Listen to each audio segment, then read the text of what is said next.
words that can change your life in seconds. But the church has hidden them from you for almost 2,000 years. I know you felt it. That sense that there's something more. Something that traditional prayers have never quite unlocked within you. Like there's a locked door inside your soul. And you know the key is right there, in front of you. But no one ever taught you how to use it. Today, that door is going to open. What I'm about to reveal completely changed my life. And might transform yours too. For centuries, the church has turned the Psalms into something they were never meant to be. They took a technology of consciousness and reduced it to empty rituals. Jesus knew, the mystics knew, and Eckhart Tolle rediscovered it. Have you ever wondered why Jesus spent hours in silence? Why he constantly withdrew to secluded places? Why the most powerful moments of his life happened when he was simply present? And here's something that will shock you. The Gospels record that Jesus knew the Psalms by heart, but not as mental decoration. He used them as Tolle uses presence techniques. When he was in the desert for 40 days, he wasn't just fasting from food. He was fasting from mental identification, using the ancestral practices encoded in the Psalms to transcend the incessant voice of the ego. When he prayed in Gethsemane, he wasn't begging favors from an external God. He was applying the technique of Psalm 23. Even though I walk through the valley of the shadow of death, I will fear no evil, for you are with me. Not as rote repetition, but as an anchor to remain present, even in the face of terror. The answer lies in the Psalms, but not in the Psalms you know. Let me tell you something that changed everything for me. A few years ago, I was reading Eckhart Tolle for the first time. That part about the now, about how the mind keeps us trapped in the past and the future, while real life only happens in the present. Then, something clicked. Opened the book of Psalms. This time, not to pray, to understand. What I discovered left me breathless. It was like reading Tolle in ancient Hebrew. Same insights, the same techniques, the same profound understanding of the nature of the mind and how to transcend it. The difference was only the language. Tolle speaks in modern psychological terms. Psalmists spoke in mystical, poetic language. They were describing exactly the same experience, the same liberation. Psalm 46, verse 10, "Be still and know that I am God." You know this verse, but do you really understand what it's saying? It's not a command. It's an instruction, a technique. Be still doesn't mean shut your mouth. It means stop your mind. Stop the whirlwind of thoughts that consumes us 24 hours a day. And know that I am God isn't about intellectual knowledge. It's about direct experience. It's about presence. The Psalms were technologies of consciousness, practical tools to access expanded states of perception, to connect with something greater than our small and limited minds. Think of it this way.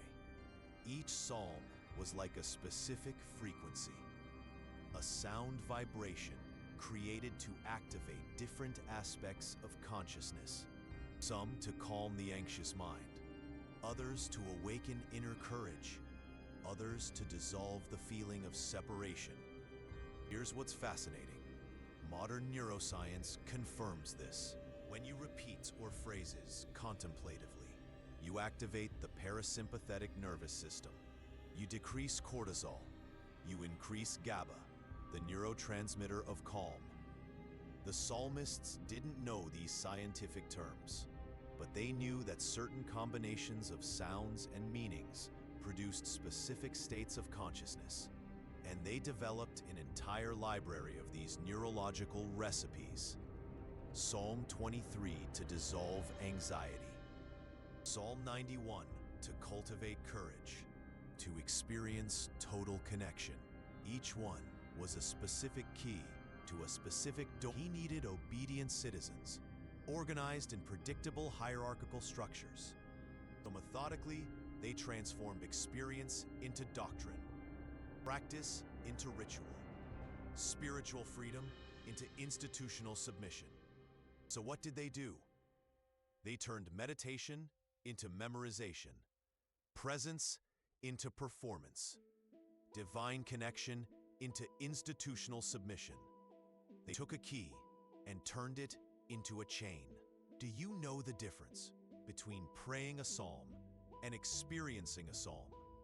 The difference between repeating words and allowing them to transform your consciousness. The difference between being alive and merely existing. Eckhart Tolle talks about this all the time. He doesn't use the word psalms, but he describes exactly what they did. That state of alert presence, that inner stillness that is not empty, but full. That feeling of being connected to something infinitely greater. The Psalms were maps to get there. But let me be even more specific, because maybe you're thinking, okay, but how does this work in practice? I'm going to show you something that will change your perception forever. Take Psalm 23. Lord is my shepherd, I shall not want. You've repeated this thousands of times, right? But observe what's really happening. It's not about an external God taking care of you. It's about recognizing that there is a superior intelligence within you, a presence that has always been there, waiting for you to stop looking outside. He makes me lie down in green pastures. It's not a physical place, it's an inner state. That peace that Tolle describes when you finally stop resisting the present moment. He leads me beside still waters. Still waters are the universal symbol of a silent mind.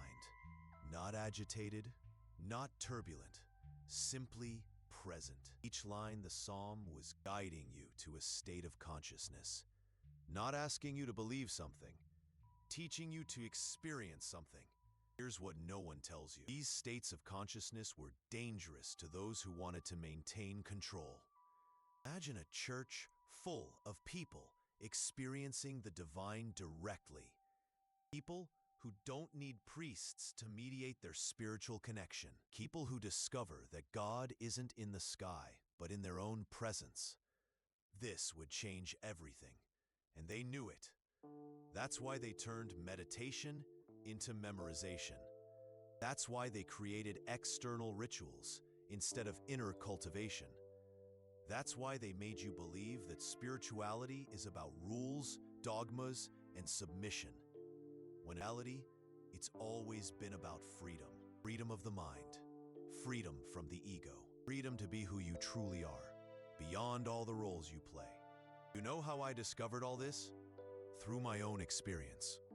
And through something Eckhart Tolle mentions, but that few people connect with the Psalms. He talks about those spontaneous moments of total presence, when you're walking in nature and suddenly everything goes quiet. Not just around you, but inside you.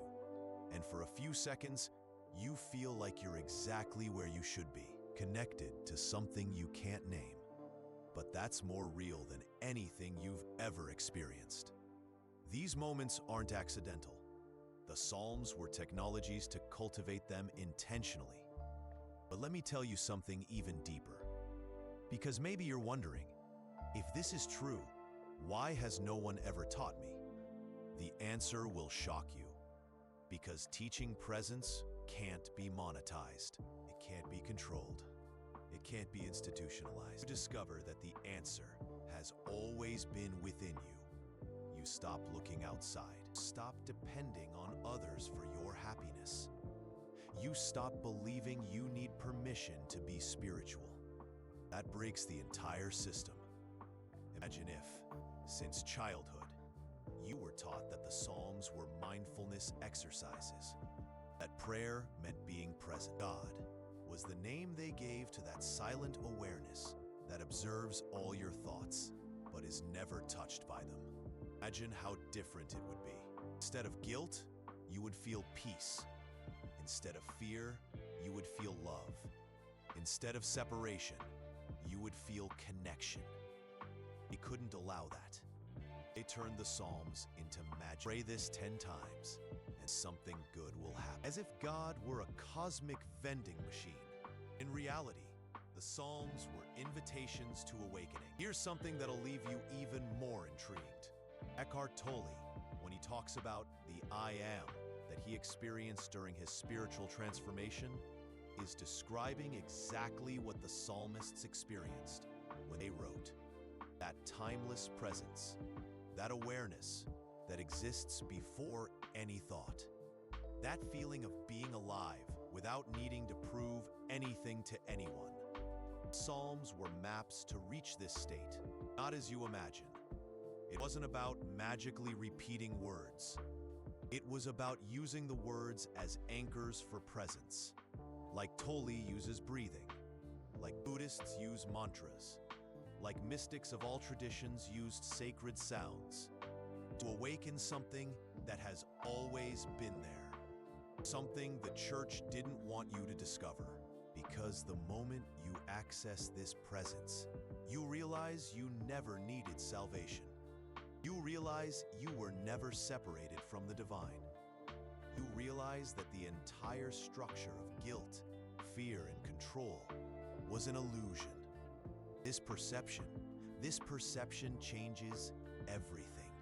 But let me show you exactly how this works. Because one thing is to understand intellectually, another thing is to know how to apply it. And here's where it gets really interesting. You know that Jesus wasn't doing what we think. He was practicing what we now call mindfulness meditation. And the Psalms were his instruction manuals. Take Psalm 1. Blessed is the man who does not walk in the counsel of the wicked. Sounds moralistic, right? It seems like it's talking about not walking with bad people. But look deeper. Wicked in Hebrew is reshaim. It doesn't mean evil people. It means those who live unconsciously. Those who are governed by automatic impulses. Those who have never stopped to question their own thoughts. In other words, those who live completely identified with the mind. Blessed is the man who does not walk in the counsel of the wicked, means happy is he who does not blindly obey mental impulses, who does not accept every thought as absolute truth. It's pure Eckhart Tolle. Continues, but his delight is in the law of the Lord, and in his law he meditates day and night. Law of the Lord is not a set of rules. It's the principle that governs all of life. Presence, awareness, the natural flow of existence when you stop resisting it. And meditates day and night. Literally tells you to cultivate constant awareness. Isn't it amazing how they hid this from us? They turned a manual of spiritual awakening into a list of moral rules. But here's something even deeper. Something that will make you understand why Tolle was able to rediscover truths that were right under our noses. The Psalms describe the same states of consciousness that he experienced during his transformation. Remember his story? At 29, deep depression, suicidal thoughts, and then that night, when he realized that there were two, the self that was suffering and the self that was observing the suffering, that the observer was in total peace. But here's what's amazing. If you read the Psalms with this key, you'll discover that they describe exactly this same perception, only using poetic language instead of psychological language. Psalm 42. Why are you cast down, O my soul? And why are you disquieted within me? See that? The psalmist is talking to his own agitated mind, recognizing that there is a self that observes emotional states, but is not identical to them. It's exactly the same perception that Tolle had that night. There is the one who suffers, and there is the one who observes the suffering. And the observer is always at peace. Psalm 139. You have searched me and known me. You know my sitting down and my rising. Understand my thought afar off. It's not about an external God protecting you. It's about that witnessing presence that's always there, that surrounds you on all sides, that can never be touched by the drama of the mind. If I ascend into heaven, you are there. If I make my bed in Sheol, you are there also. Heaven and hell are not places. They are states of consciousness. This presence is in both. Unshakable. It's exactly what Tolle discovered that night. The silent observer that exists before any experience. That awareness, equally present in joy and suffering, yet untouched by either. But let me tell you something that completely changed my life. One day, I was going through a really difficult time. Extreme anxiety. My mind in complete chaos. And instead of trying to fight it, I remembered the Psalms. But not to pray in the traditional sense. I used them as Tolle uses breath. I picked up Psalm 62. My soul finds rest in God alone. My salvation comes from Him. And instead of repeating it like a parrot, I allowed the words to guide me to that place of inner silence. My soul finds rest in God alone. I took a deep breath. I felt the space of quietude within my chest. But it wasn't automatic. I had to learn the technique. First phase, read the verse slowly, word by word. Second phase, close your eyes and repeat it mentally, but focusing on the sensation, not the meaning. Third phase, allow the words to dissolve and just remain with the presence they pointed to. Like using a map to reach a destination, then throwing the map away and simply being in the place. That's exactly what the mystics did. They used words as bridges to the unspeakable. Fingers pointing at the moon, and they let go of the words, aimed with the direct experience. Something extraordinary happened. The anxiety didn't disappear, but I stopped being the anxiety. It was there, like clouds in the sky, but I was the sky. Vast, spacious, unchanged. It's as if a completely new dimension of reality opened up. Not a dimension out there, but a dimension within my own consciousness that had always been there, but I had never noticed. I realized something profound. This wasn't a religious experience in the traditional sense.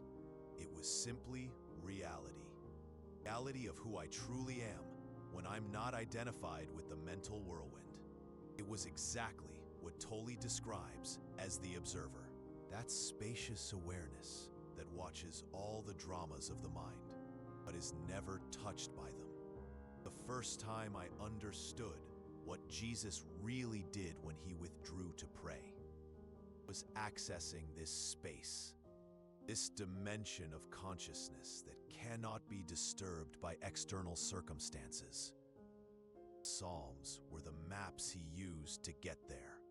But the church couldn't teach this. Because when you discover this inner space, you stop seeking salvation from the outside. You stop believing you need someone to mediate your relationship with the sacred. You stop fearing divine punishment. Realize you've always been free. That breaks the entire religious business model. Let me give you another practical example. Because maybe you're thinking, okay, this is philosophically beautiful, but how do I apply it in my daily life? Psalm 131. Lord, my heart is not proud, nor my eyes haughty. I do not concern myself with great matters or things too wonderful for me. This isn't about humility in the traditional sense. It's about stopping the seeking of the grandiose, stopping believing that life has to be extraordinary all the time to be worthwhile. It's about finding the sacred in the ordinary. But I have calmed and quieted myself, like a child quieted at its mother's breast. Yes, like a child quieted at its mother's breast, my soul is within me. Here's the practical instruction. When your mind is agitated, seeking, wanting, resisting, you stop. You breathe deeply. You allow your consciousness to quiet down like a contented child.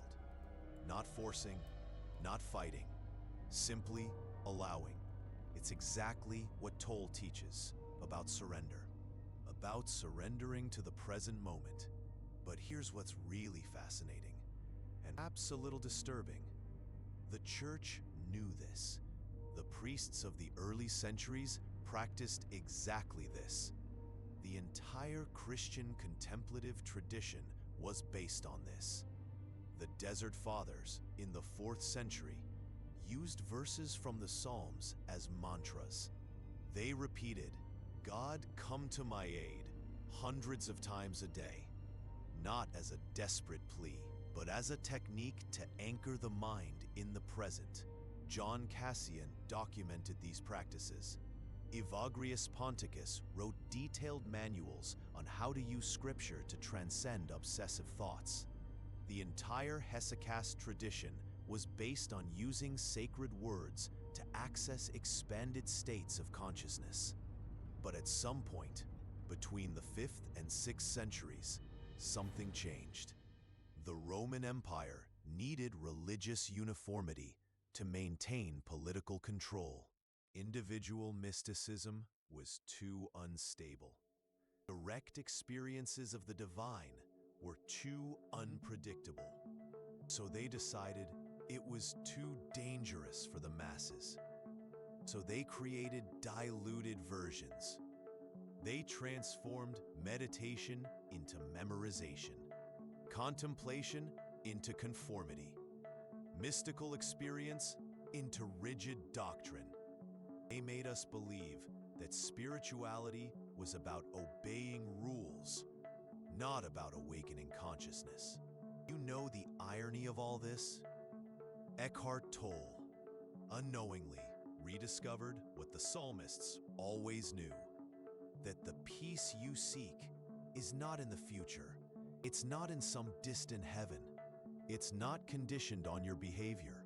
It's here, now, in this very moment, waiting for you to stop searching and simply notice. Psalm 46, "Be still and know that I am God." It's not an authoritarian command. It's a gentle invitation to stop all neurotic searching and recognize what has always been present. Your consciousness, spacious, loving, that you are. They turn this into pray to an external God and maybe he'll save you someday, when the real message was, stop seeking salvation. You are already free. Just notice. And here's something that will leave you even more intrigued. Psalms weren't written to be read. They were written to be experienced, like music, like poetry. Sound waves that resonate at specific frequencies of consciousness. That's why they work in any language. That's why they touch something deep, even when you don't fully understand the intellectual meaning. Here's something fascinating. Original tradition, the Psalms were sung, not spoken. Each one had a specific melody that potentiated its neurological effect. The sound combined with the meaning created a synesthetic experience that activated multiple areas of the brain simultaneously. It was like vibrational medicine. Certain sound frequencies combined with specific intentions produced measurable changes in brain chemistry. The ancients knew something we are rediscovering, that consciousness is not just thought. It's a multi-dimensional phenomenon that can be influenced through sound, breath, directed attention, and bodily presence, because they were created to activate states, not concepts, to awaken presence, not thoughts. Imagine if you knew this as a child. Imagine if instead of memorizing verses like magic formulas, You were taught to use the Psalms as portals to inner stillness. Imagine how different your relationship with spirituality would be, with yourself, with life.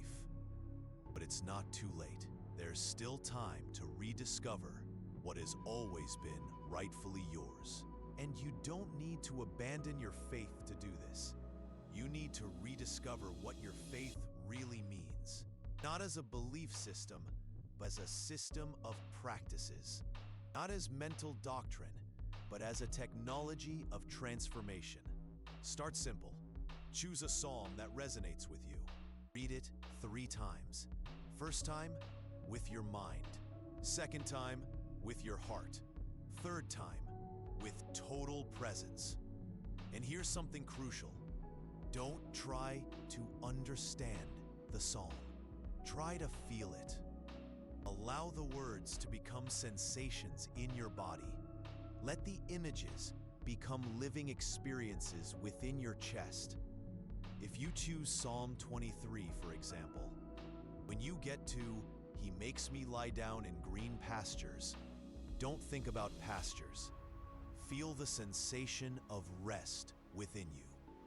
When you read, "He leads me beside still waters," let a feeling of tranquility spread throughout your nervous system. Use the words as portals, not as concepts. Then close your eyes. Allow the essence of what you've read to become a living experience within your chest. Don't force anything. Don't try to understand anything. Just allow. Practice this for 10 minutes daily for a week. You'll begin to understand why they tried to hide this from you. This is how you reconnect with 2,000 years of spiritual wisdom that has always been within your reach. Ability to access deep peace regardless of circumstances. Ability to be present so completely, mental problems simply lose their power. A direct experience of being connected to something larger without needing intermediaries. That's what the Psalms that's what the church hid from you. That's what Eckhart Tolle has rediscovered and teaches in a simple and direct way. Truth is, you never needed to be saved. Because you were never lost. You just needed to remember who you really are. And maybe, just maybe, the Psalms have been there all along, waiting for you to discover that they weren't about prayer. They were about awakening. They weren't about asking. They were about recognizing. They weren't about a distant God. They were about the presence you always were. Each verse was a reminder. Each word was an invitation. Each line was a door opening to home, to that place within you that was never touched by suffering, that was never conditioned by society, that never needed external approval to be complete. The door was never locked. You just forgot you had the key. Always been your own conscious presence. Now you know. The question is, what are you going to do with this knowledge?